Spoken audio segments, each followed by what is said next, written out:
Hi mga kapatid! Namiss ko po kayong lahat. So ngayon po ay araw ng Sabado, no? At titingnan po natin kung ano ang message sa atin ngayon, no? At ano ang makikita natin sa baraha for this day. Ayan. Namiss niyo po ba ako? Alam mo, wala po ako kahapon, na-upload. I'm very sorry po. Pagod po ako kahapon, Sobra pong dami kong readings hanggang gabi.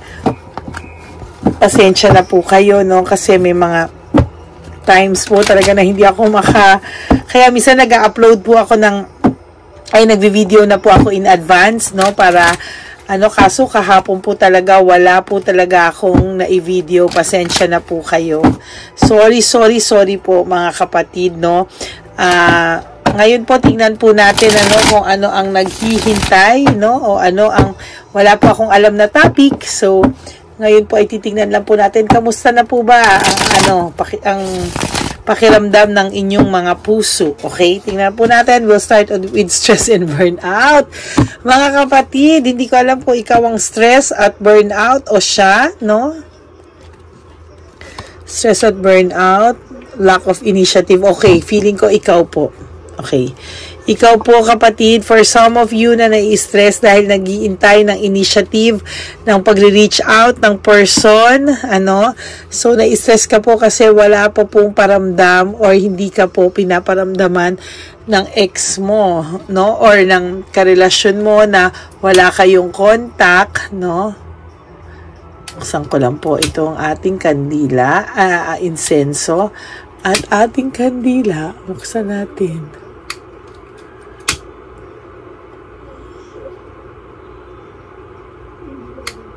Hindi ko po makita. Ayun.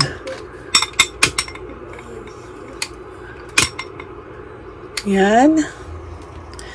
Okay, there you go.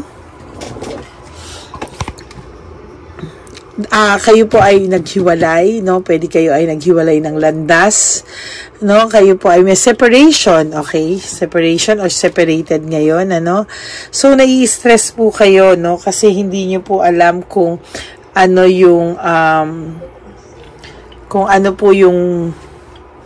pakiramdam na ngayon akala nyo okay na kasi kayo tapos bigla na lang akala mo okay na kayo pero ito na naman, hindi na naman ikaw okay, bakit ganito na naman yung pakiramdam mo? Teka ha, inaano ko po yung inyong card.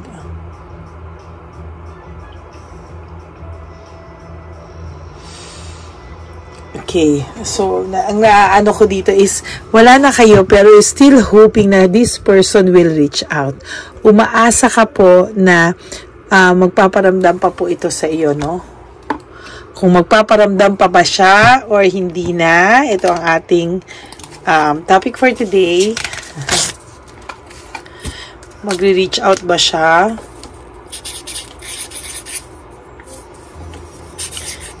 Mag-reach out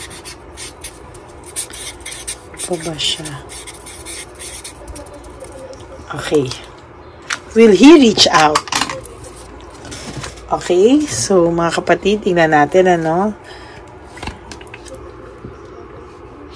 So, sinasabi kasi dito ng baraha, kapatid, you have to look ahead, Ang nangyayari sa'yo, gusto mo na mag-move on, talagang utak mo ay move on na, pero secretly, you're still hoping na mag-reach out itong lalaki sa'yo,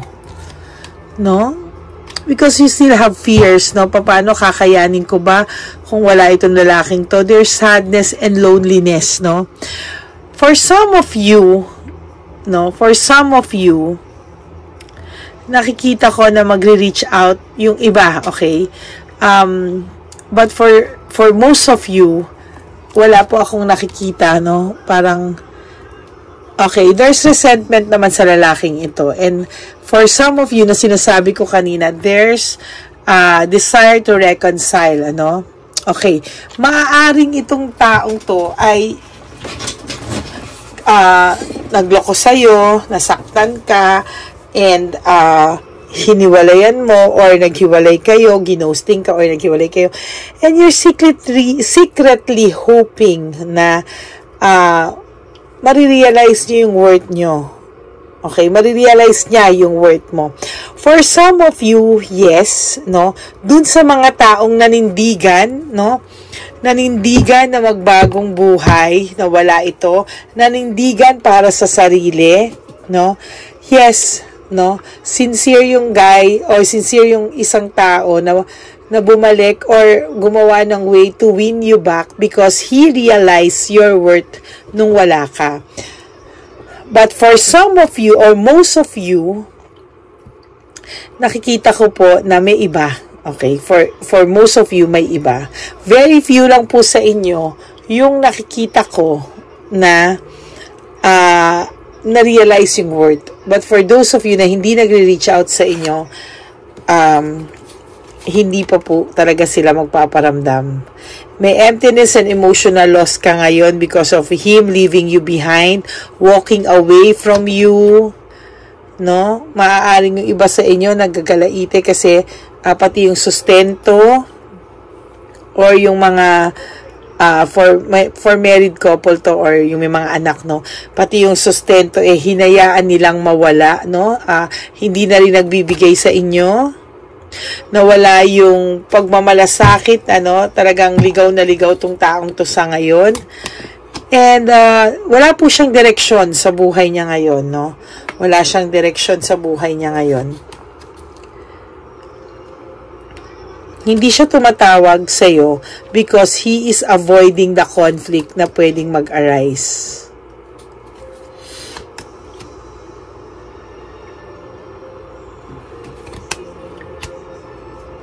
Dapat pala, ginawa ko tong pick a card reading kasi dalawa yung nakikita ko no?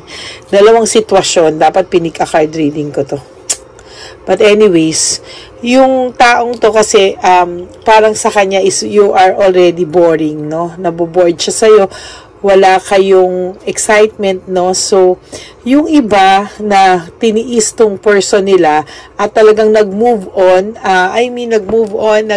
yung trinay talaga na wala itong taong to sa buhay nila. For some of you, no, tingnan nyo na lang kung nandito kayo sa 1 or situation 1 or situation 2. Yung situation 1, na-board yung taong to, naghahanap ng thrill, kulang ang taong to sa atensyon. Okay, focus muna tayo sa situation 1. Okay, so for our situation 1, magre-reach out ba siya or hindi?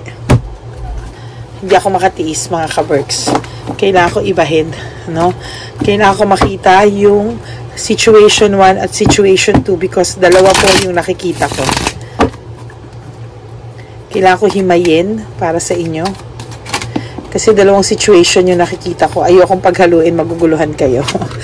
For situation 1, yes, you will be successful. Kasi mayroon successful dito, confidence, happiness, and joy. Why? Because yung nararamdaman mo na unstable yung feelings mo, yung takot mo, kinaya mo, no, na curious ka pa paano kung i-shift mo yung mental energy mo, no, ibahin mo yung style mo, yung strategy mo, hindi ka na naghahabol, hindi ka na umiiyak, hindi ka na kumbaga, hindi ka na hahabol-habol, gano'n, no. So, yung mental energy mo, no, unti-unti pinilit mo na wag magpasaksak sa likod, wag i-tolerate yung mga bagay na ginagawa sa iyo until lumayo ka din, no. Nagkaroon kayo ng no contact until nakita ko na itong lalaking to siya naman yung contact sa iyo this time, no. Parang may naaalala ko dito. Okay, parang mayroon akong subscriber na napalapit sa akin na ganito yung sitwasyon, okay? So, siya naman yung habol ng habol, pero itong tao naman, ikaw na tao ka, parang ang naka-adjust ka okay? Napabuti yung nangyari, no, na tiniis mo tong taong to, no? At hindi mo na tinolerate yung sitwasyon na ganito. So, anong nangyari, nabaliktad ang mundo, parang ang naghabol ngayon, kasi itong taong to naging kampante, okay? Naging kampante to na kahit anong gawin mo, ay hindi ka mawawala sa kanya. So, nakampante siya na kahit maglaro siya, kahit mambabae siya, nandyan at nandyan ka lang sa kanya, whatever happens. So, ngayon, okay, dahil sa ginawa mo, no, na pagtitiis dito sa lalaking to, nakapag-isip siya ng maayos and na-realize niya kung ano yung para sa kanya. Kung ikaw talaga ang mahal niya. Yes, pag sa mga taong tulad ng ganitong sitwasyon, for situation 1, yes, he will reach out to you at talagang masasabi ko na medyo sincere siya sa paglapit niya sa'yo. Actually, itong taong to po kasi kaya ganito to, no? May self-pity to, no? May self-pity to growing up. Naghahanap to ng atensyon, naghahanap to ng pagmamahal, no? So, meron tong trauma or something, or meron siyang anxiety or something na hindi niya alam, no? So, growing up, naghahanap siya ng pagmamahal, okay? Pagmamahal at atensyon, no? So, parang hindi siya sanay na wala siyang pagmamahal at atensyon. Kaya marami siyang on the side, no? Nagkaroon talaga ito ng mga on the side. Pero ngayon, at tiniis kanya, tiniis mo siya, hindi ngayon niya natiis, no, na mawala ka sa buhay niya. Kasi, naging kampante nga siya, no, pinakawalan mo yung sarili mo, no, dito sa sitwasyon na to, and ngayon, bumalik siya, at bumabalik siya sa'yo. So, ngayon, nagtataka ka, ano ba, ikaw naman yung medyo may pagka-cold sa kanya, or ikaw naman yung medyo, naka-adjust na sa buhay mo na, ay, kaya ko pala na wala tong taong to. Parang, okay naman pala yung araw ko, makakasurvive naman pala ako na wala tong taong to. 'Di ba? Parang, actually, na-enjoy mo pa kaya mo na ngang ituloy yung no contact mo no? Pero, totoo lang, na-feel mo rin naman yung sincerity ng taong to. So, for those of you, no, for those of you na nag-reach out ang taong to, nag-iisip ka kung willing, maganda ba na bigyan to ng chance? Yes, because he is now weighing things, no? Wini-weigh niya na, binabalance niya na. Wini-weigh niya na yung mga bagay-bagay. He's scared, natakot to. Nagkaroon to ng realization na pwede ka palang mawala sa kanya, na hindi pala forever, nandyan ka lang for him, na pwedeng may magmahal sa iyo ng iba. So, lahat ng mga impulsiveness niya na desisyon o mga mabababaw na desisyon na nakuha niya attention sa iba, material na bagay sa iba, na-realize niya na hindi yun ang importante. Ang importante yung pag-aalaga sa kanya. 'Di ba? Yung pag-aalaga sa kanya, pagmamahal sa kanya. Kasi itong taong to may pinagdadaanan or may pinagdaanan sa buhay niya. No? At itong taong to ay nahuhusgahan talaga ng babaero, GGS, gwapong-gwapo sa sarili, pero hindi niya rin alam na may pinagdaanan din to. Growing up, he feels alone. Growing up, feeling niya, mag-isa lang din siya. Lack of love, attention, and lahat-lahat, no? So, feeling niya growing up, mag-isa lang din siya sa buhay.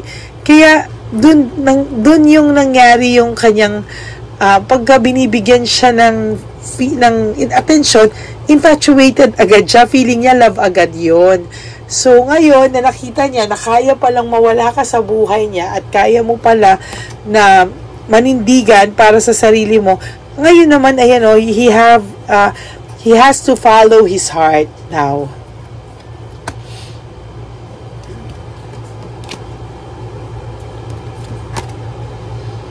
Siya naman yung na-burn out. Siya naman yung nataranta. Okay? Siya naman yung nataranta na pwede kang mawala sa kanya anytime. Pero ikaw naman yung biglang nag-backwards, no? Na parang, teka muna. Para ikaw naman yung medyo nanlamig sa kanya na kaya ko pa ba or whatsoever. For some of you, binalikan tong taong to. But for some of you, medyo ingat sila, no? Medyo merong silang trauma sa taong to. So, hindi nila alam kung bibigyan nila ng chance. So, pinapahirapan pa nila, no? Pinapahirapan pa nila. This person is too careless sa puso mo dati. Okay? Pero hindi ka niya nakakalimutan, no? Lagi ka pa rin niya naisip, happy memories. Yun yung kailangan niya lang mag-heal, no, sa feeling niya na emptiness, loneliness, sadness, and feeling niya na walang nagmamahal sa kanya. So, itong taong to ay meron ng parang iniisip, no, or ambition, or no, not ambition, dream, parang ganyan, desire, yan, desire, no, na para sa inyong dalawa, no, hindi niya lang alam paano niya sisimulan or paano ito, but, ayan, na-realize niya, no, yung importance mo sa kanya. I think this person deserves a second chance. For financial security, mas meron ka nga lang sa kanya, no? Mas meron ka lang sa kanyang, mas ano ka lang, mas may kaya, or mas nakakaangat ka lang sa kanya, or mas street smart ka lang sa taong to, mas madiskarte ka, yun ang ibig ko sabihin. Mas madiskarte ka sa taong to, mas magaan ng pasok sa iyo ng pera, no? Kaya minsan yung ego niya, feeling niya natatamaan niya, so isa yun sa parang sa pagkalalaki niya, etchenes, yan. Pero he has plans, no? So, he's looking ahead, no? Yung gusto niya magkaroon ng growth, yung samahan niyo for this time. Ay, masaya, oh. There's home celebration, and I think everybody deserves a second chance naman, no? In life. So, this is for situation 1, okay? Pili kayo for situation 1. So, magiging satisfied naman siya o kayo sa magiging relasyon nyo. But you have to take note of this, okay? You also have to make sure na always may adventure and excitement pa rin yung samahan nyo. Kasi ang nangyayari sa inyo, okay kayo sa simula, panay excitement, panay adventure, pero there will come a time kasi na magpa-plateau na yung relationship nyo, no? So, parang makakampante na gano'n. Pero always make sure na there's something new na gagawin kayo as a couple. Hindi kasi dapat nawawala yun, eh. Ang nangyayari kasi, no, dahil matagal na kayo or nagsama na kayo, parang feeling nyo, okay na kayo sa isa't isa, kampante na kayo sa isa't isa. Hindi nyo alam, may darating ang araw na maboboard ang isa sa inyo because parang natigil na yung relationship nyo doon. So, better yet, no, kailangan, gawan nyo pa rin to ng, alam nyo yun, gawan nyo pa rin to ng excitement, kailangan may something new, para yung partner nyo at kayo, hindi rin kayo maboard sa isa't isa, mawala yung kilig factor. Alam nyo guys, napaka-importante po ng kilig factor sa isang relasyon. Okay? Yeah, not everything is about kilig. Yes, a love is a commitment, okay? Whether love mo pa yan or hindi, hindi laging mahal mo yung tao, hindi laging may kilig yung tao. No, so love is a decision. Really, love is a decision. But, no, hindi din palaging bed of roses, hindi din palaging masaya. Pero, sa totoo lang, darating yung mga times na ganun. Pero kailangan buhayin nyo pa rin, eh, di ba? Buhayin nyo pa din. Kailangan nandun pa rin yung nag-e-enjoy kayo sa isa't isa. Huwag nyong hahayaan maboard kayo. Kailangan punta kayo somewhere na may bago or yung likes niya o yung susunod naman yung gusto mo. Basta learn to enjoy each other's company. Hindi kailangan gumastos kayo ng mahal. Hindi kailangan, basta something new. Bawa ngayon, magluto kayo sabay. Or basta, kailangan may something kayo na gagawin nyo together. Ngayon, may hobby kayo. The next, may hobby rin kayo na susunod. And kailangan may something new para hindi namamatay yung spark. Kasi napaka-importante po ng spark dito sa relasyon.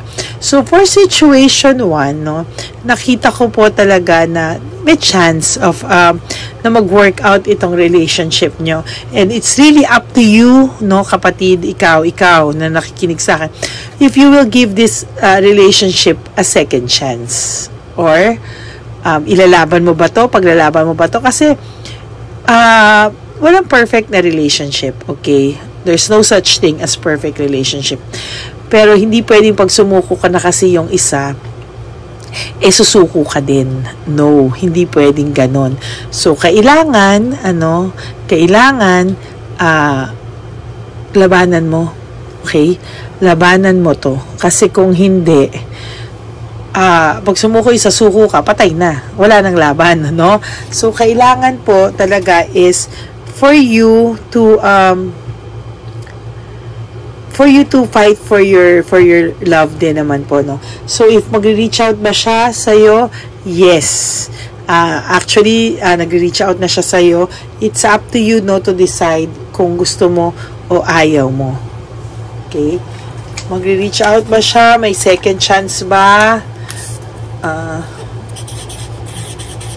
May balikan bang magaganap? It's really up to you kung gusto mo siyang bigyan ng chance. Kasi siya, meron talaga siyang remorse. Okay? May remorse siya eh. Okay? May remorse sa kanya na talaga nagsisisi siya. And it's really up to you to decide. So, this is for situation 1. Okay? So, maganda ang cards mo. Nasa hawak na lang nasa yun na lang ang decision if you will going to give this person a chance, this relationship a chance, ano? Yan. Okay? So, thank you so much for situation 1. Okay, so for yung situation 2 natin, ano, tingnan na natin yung nakikita ko kanina.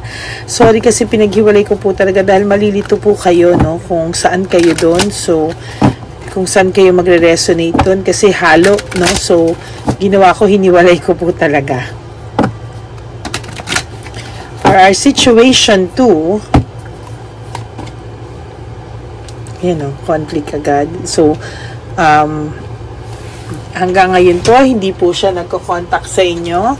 Hindi siya nagre-reach out because he has, may babae pa rin po ito, no? So, broken family, shattered dreams, group conflict, no? Frustrations, broken family, shattered relationship, shattered dreams. So, gusto mo pong makita kung itong taong to ay magre-reach out sa'yo. So,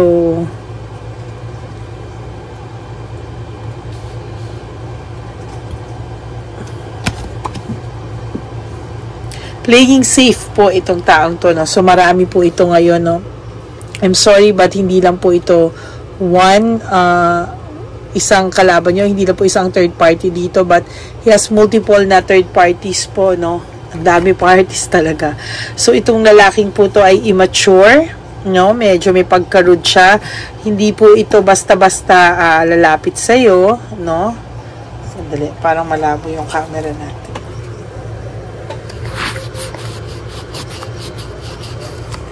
Yan, okay. Naano na po kasi ng usok eh. Okay. So, immature po siya mag-handle na relationship.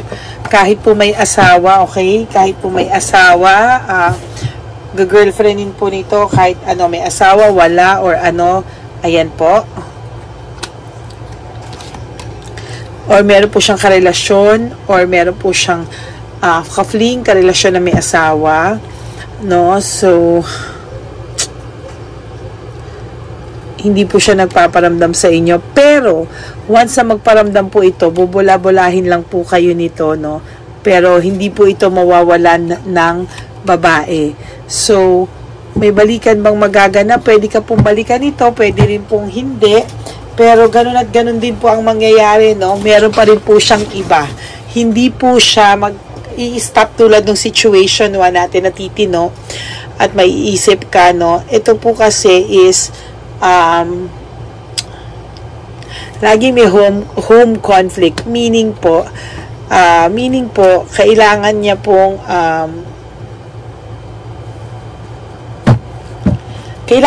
maraming babae. Okay? So, kung hindi po siya nagre-reach out sa inyo ngayon, it's because okay pa siya, no? May makina sinasamahan siya.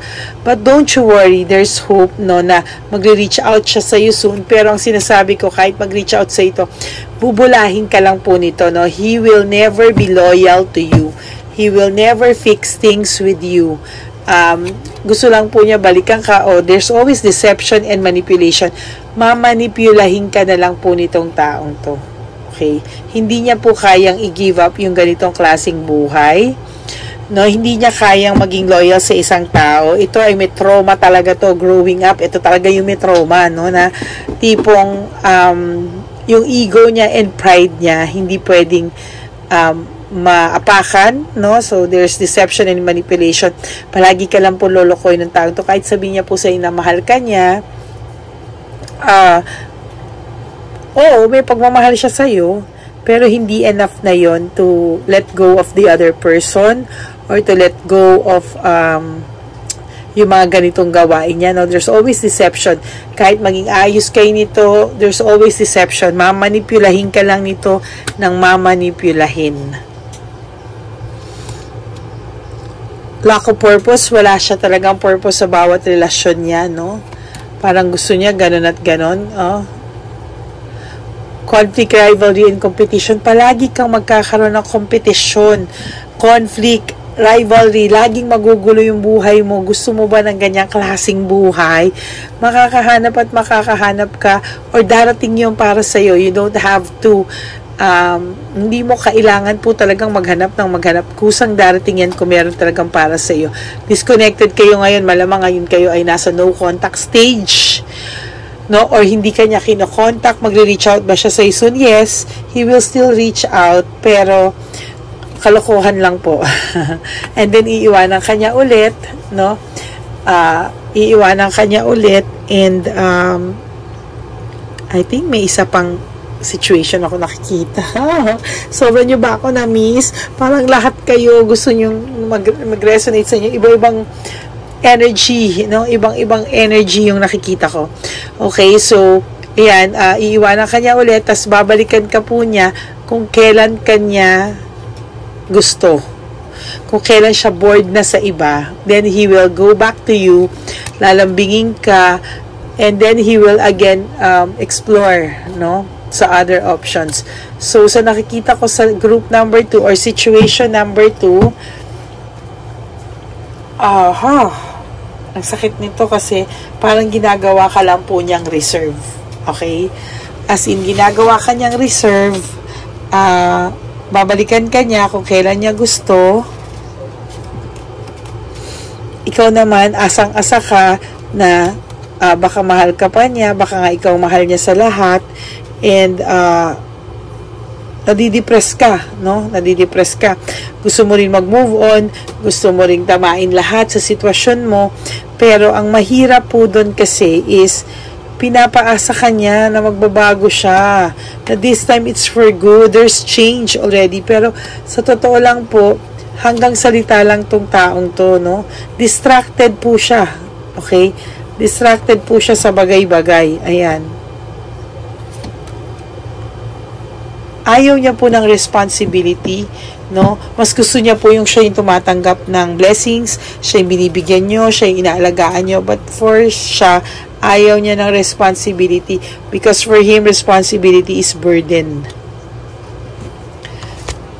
Gusto niya ganyan lang, no? Yung mga kaibigan mo po, pinagchichismisan ka na. Tama na, napakatanga mo daw, Napakatanga mo daw, no? Kasi hanggang ngayon, hindi po ito tumitigil. At hindi po, unlike sa situation 1, no, na-realize, itong taong to, walang ka-realize. Walang ka-realization to, no? So, yung mga kaibigan mo na nagsasabi sa iyo, paniwalaan mo na kasi mukha ka na pong tanga sa taong to. I'm sorry, I'm just being frank. Huwag kayo magalit sa akin. There's always argument, no? Hindi kayo matatahimik dito, no? Hindi kayo tatahimik dito sa taong to. He's always insecure with himself, kaya kailangan ma-feed niya yung ego niya, at ikaw naman po ay may pagka-martyr. Ayan, o. Tinatanggap mo lang kasi mahal ko siya, hindi ko kaya. Ay, nako. May mental disease ang taong to, meaning hindi siya nakukontento sa isa. Laging gusto niya may ganitong adventure sa buhay niya. Gusto niya marami nagmamahal sa kanya. Gusto niya marami siyang partner in life. Ano? Hindi ito makukontento kahit kailan sa isa. hindi kayo lagi po siya talagang may iba. Lagi siyang may new venture kung saan po may mas malaki ang mapapala niya doon siya sa new venture na yon, sa prosperity, sa maghahatid sa kanya ng swerte. And I'm sorry to tell you that this person, kahit mag-reach out siya sa'yo, ayoko na siyang balikan mo. Okay? Ayoko na siyang balikan mo. Why? Yes, there's love, pero marami po kayong mahal niya. Hindi lang po ikaw isa, marami po kayong mahal niya, no? So, yun po yung masakit kasi, hindi po siya, he will never be contented sa'yo. You will always be kulang sa kanya. Kailangan ilang kayo, parang naghahanap siya ng person 1, 2, 3, 4, tapos person 1, 2, 3, 4 na magiging perfect kasi pag pinagsama-sama kayo lahat, perfect na. Okay? May landi, may mabait, may matyaga, may martir, may nagbibigay, may galante. So, I'm sorry to tell you, hindi ka po pipiliin ito, magre-reach out siya sa'yo, pero hanggang ganun lang, he will never be loyal to you. I'm sorry. That's for situation number 2. Ako ayoko na nasa situation number 2. Wala pong may gustong ganito. So, yun. I'm sorry po sa mga subscribers ko na nasa situation number 2. I am just being honest with all of you. Okay? Hindi po yung gusto nyong marinig, but kung ano yung lumabas sa baraha. And I cannot choose, no? Nakita nyo, binabalasa ko and everything. So, kaya po, sana magkaroon kayo na realization, situation number 2. Next, we still have the situation number 3. Hindi pa po pala tapos. May isa pang situation akong nararamdaman. For situation number 3.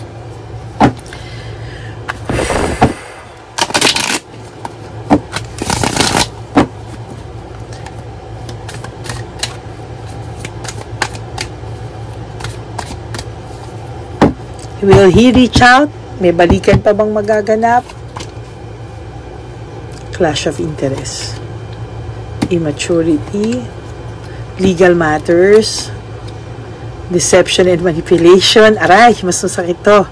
Difficulties, doubts, fear, poor judgment, impulsive, generosity, self-victimization, jealousy, depression. Okay.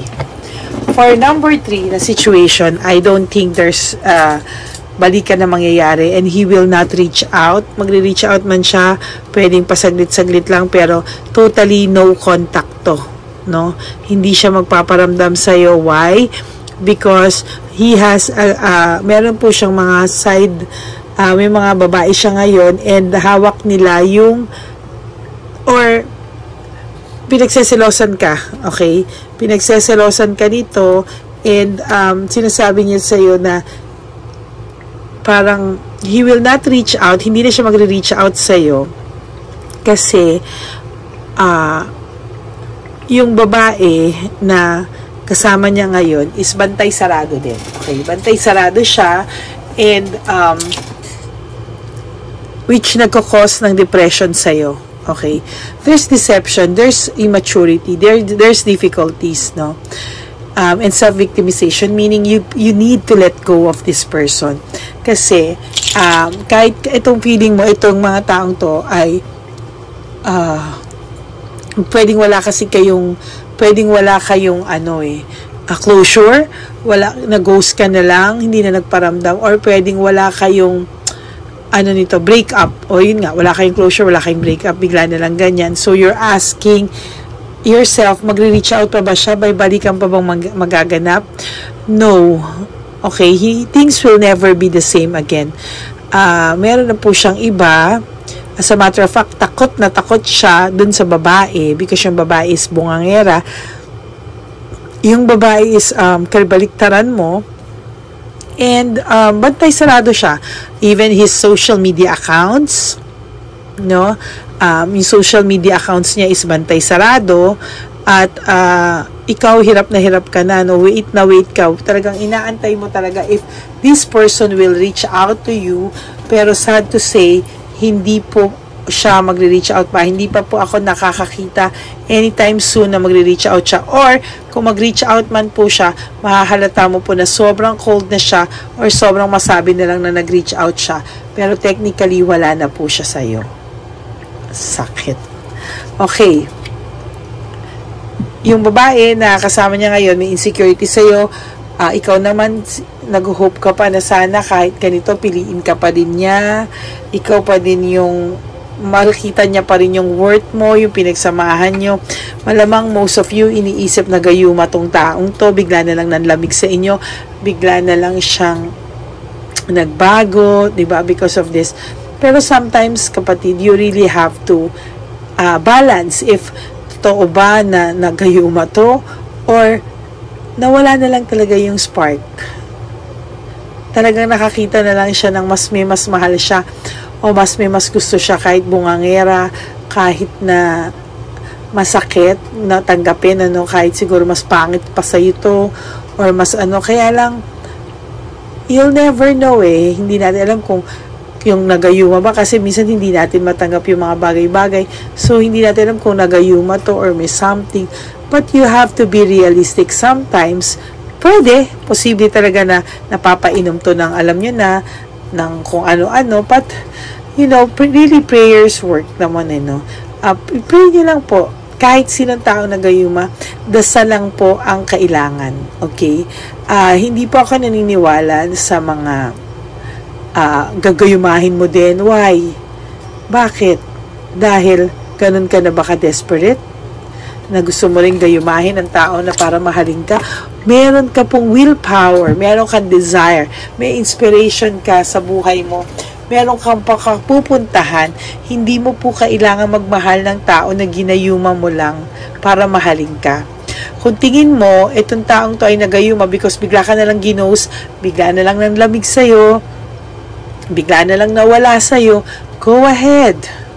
Kasi, may katapusan din po ang mga gayu-gayuma, ha. Hindi po yan, si Lord pa rin po, at yung true love pa din will find its way back home to you.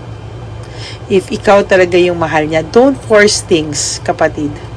Huwag mo pong ipilit, no, kapatid, kasi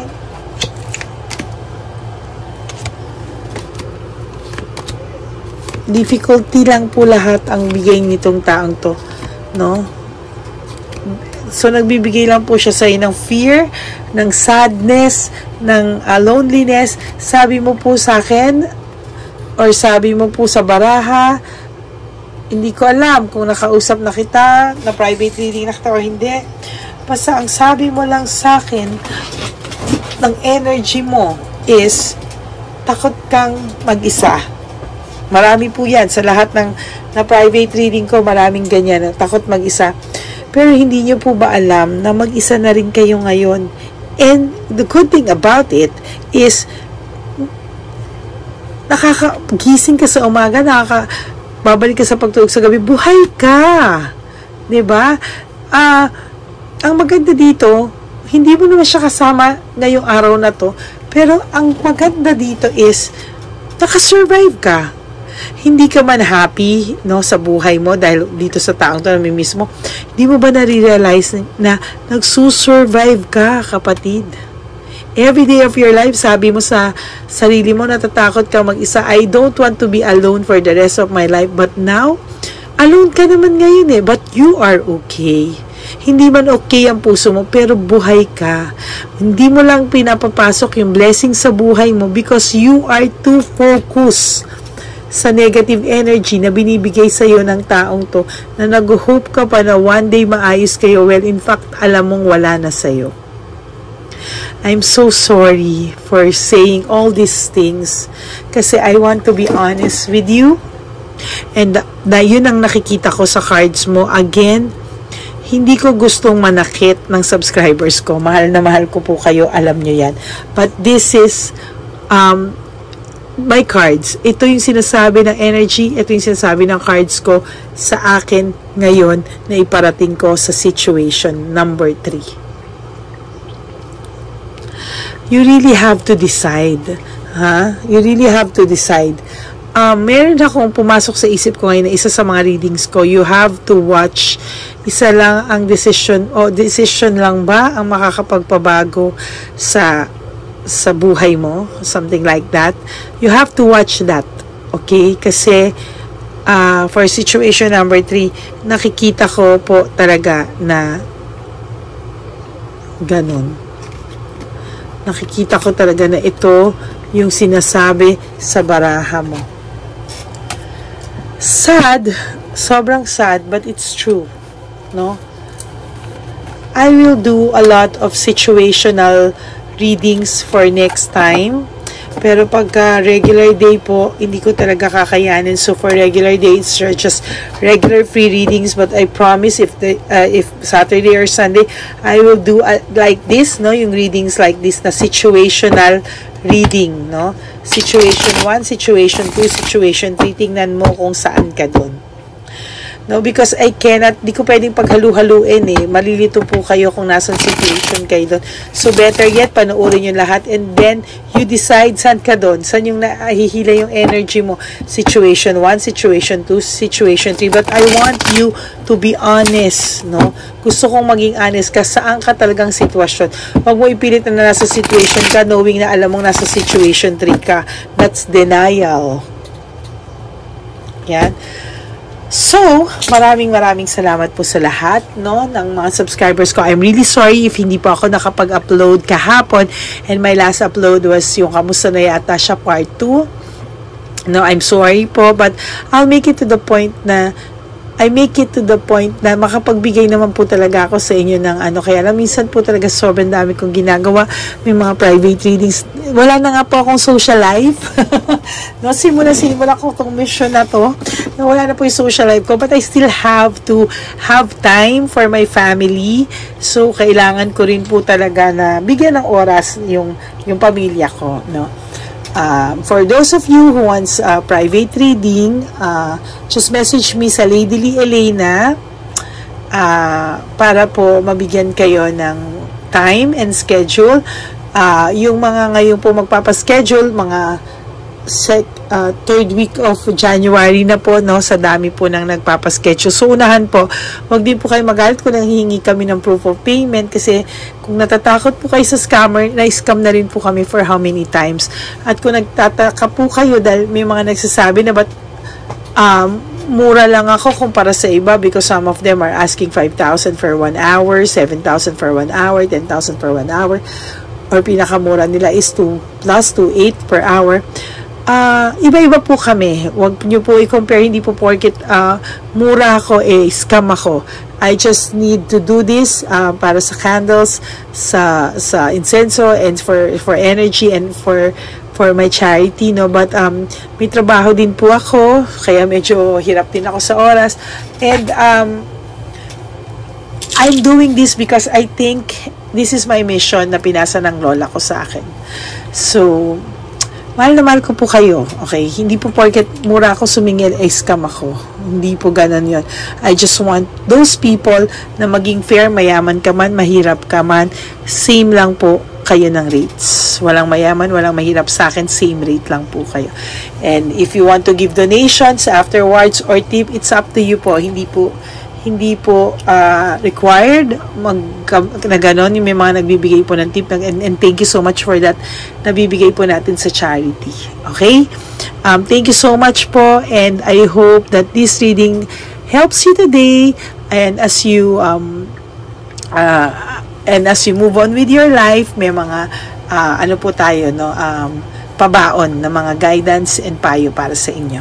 Okay? Thank you so much po, and I'm really sorry again, but I'll have another reading for tomorrow. I promise you. I love you all, my Elena, Lady Elena's family. God bless you all.